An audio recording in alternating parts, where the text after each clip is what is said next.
Pelatih Timnas Indonesia, Shin Tae-yong, diminta secepatnya pulang ke Indonesia. Hal itu diungkapkan Sekretaris Jenderal, Sekjen, PSSI, Yunus Nusi. Yunus Nusi mengatakan, PSSI sudah memberi batas waktu kepada Shin Tae-yong untuk pulang ke tanah air. Ia diminta segera pulang demi mempersiapkan Timnas Indonesia yang segera bersaing di babak ketiga kualifikasi Piala Dunia 2026 zona Asia pada September 2024. Kita minta secepatnya untuk persiapan laga yang tanggal 5 September, Timnas Indonesia melawan Arab Saudi, dan tanggal 10 September, Timnas Indonesia melawan Australia, kata Yunus Nusi di Jakarta. Mantan Exco PSSI ini mengatakan, kemungkinan Shin Tae-yong kembali ke Indonesia pada pertengahan Juli 2024. Namun, ia tidak bisa memberikan tanggal pasti kedatangan pelatih itu untuk saat ini. Ia balik ke Indonesia. Perkiraan pertengahan. Ia pertengahan, kan lagi istirahat, kata Yunus Nusi.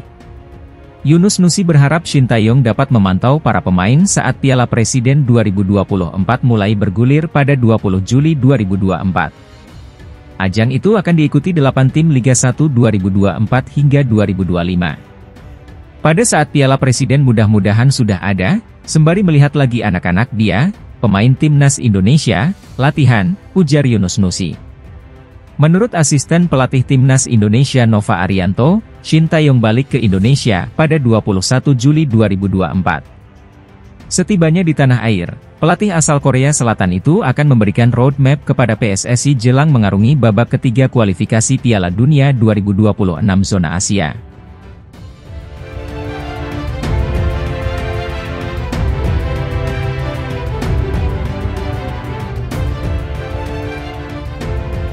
Timnas Indonesia sekarang sudah siap-siap untuk cari pemain naturalisasi baru untuk menghadapi putaran ketiga kualifikasi Piala Dunia 2026 zona Asia. Pemain naturalisasi baru sudah masuk radar Timnas Indonesia, 2 nama sudah dikantongi. Dan kedua nama tersebut juga memiliki statistik yang hebat sebagai pemain, dan ternyata salah satunya merupakan mesin pencetak gol. Sudah tentu, jika Timnas Indonesia ingin menambah jumlah amunisi pemain tambahan lagi, karena mengingat putaran ketiga kualifikasi Piala Dunia, Indonesia di bawah asuhan Shin Tae-yong akan menghadapi lawan yang kuat. Maka dari itu, opsi penambahan 2 pemain calon naturalisasi ini, bisa menjadi solusi untuk mempertajam komposisi pemain, serta kedalaman skuad Garuda, untuk bertanding pada putaran ketiga. Untuk yang penasaran, kedua nama calon pemain naturalisasi Timnas Indonesia adalah Kevin Dix dan Ula Romeni. Mereka berdua merupakan 2 pemain yang sudah masuk radar Timnas Indonesia. Kevin Dix dirinya merupakan pemain FC Copenhagen di Liga Denmark. Dia merupakan pemain bek tengah, akan tetapi dia juga bisa merangkap untuk menjadi bagian depan seperti striker. Ula Romeni, dia adalah pemain muda yang punya potensi, dia adalah pemain FC Utrecht.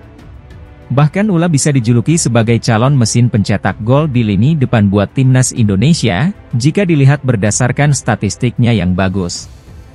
Kedua pemain ini memang benar-benar ingin dipercepat proses naturalisasinya. Mengapa? Karena 2 pemain ini bisa untuk memperkuat lini tengah dan lini depan Timnas Indonesia, yang dibutuhkan pada putaran ketiga.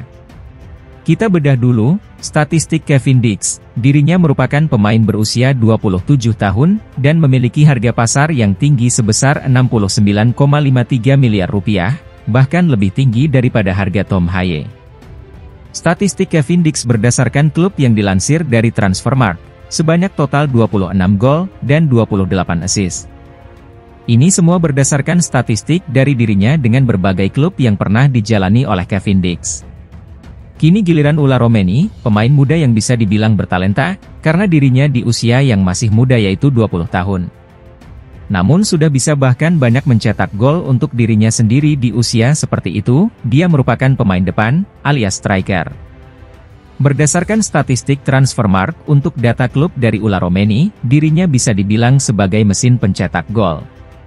Ula mampu mengemas 39 gol dan 15 assist. Data ini diambil dari berbagai klub yang pernah dibela Ula, dan merupakan total keseluruhan. Setelah dilihat-lihat, maka sangat cocok untuk kedua pemain ini dipercepat naturalisasinya, supaya timnas Indonesia punya kekuatan tambahan di putaran ketiga September mendatang. Apalagi mengingat timnas Indonesia akan menghadapi lawan-lawan yang sulit dan memberatkan di grup C, sebut saja seperti Jepang, Australia, Arab Saudi, Bahrain, dan Cina. Demikian ulasan artikel berikut ini mengenai dua calon pemain yang akan dinaturalisasi dan sudah siap untuk membela timnas Indonesia, intinya yang penting OTU dulu.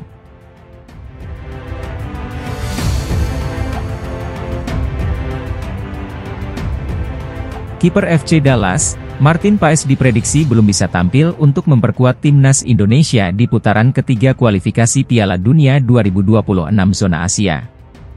Kepastian kabar itu diutarakan oleh pengamat sepak bola tanah air, Roni Pangemanan alias Bung Ropan.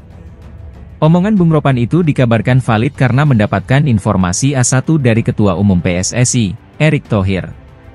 Seperti yang diketahui, penampilan apik Martin Paes di ajang Major League Soccer, MLS, bersama FC Dallas menjadi sorotan pecinta sepak bola Indonesia.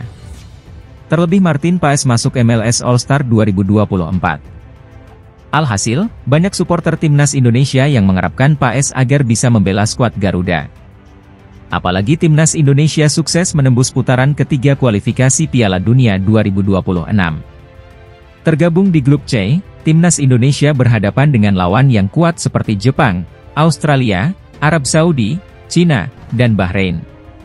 Tak ayal, timnas Indonesia membutuhkan jasa Martin Paes sebagai tembok pertahanan yang kokoh. Namun, untuk memperkuat timnas Indonesia, masih ada satu proses yang harus dilewati Paes. Proses yang dimaksud adalah menjalani sidang di Pengadilan Arbitrase Olahraga, CAS. Nahas, hingga bulan Oktober 2024, kasus Martin Paes belum akan disidangkan di CAS. Di sisi lain, Paes sebenarnya sudah mendapatkan paspor, hanya saja masalah CAS yang menjadi penghambatnya. Menanggapi hal itu, Bung Ropan angkat bicara soal kasus Martin Paes. Di persidangan CAS bulan Juli, Agustus, apalagi itu tidak ada, ucap Bung Ropan. Pak Ketua Umum PSSI, Erick Thohir, menjawab dengan tegas bahwa, belum bisa, Martin Paes main di bulan September.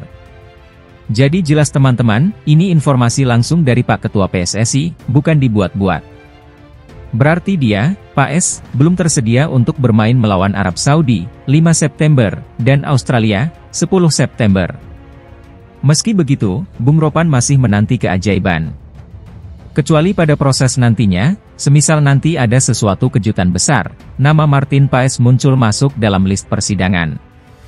Mungkin saja ketika bulan November, saat menjamu Jepang, Paes sudah bisa membela, tambah Bung Ropan.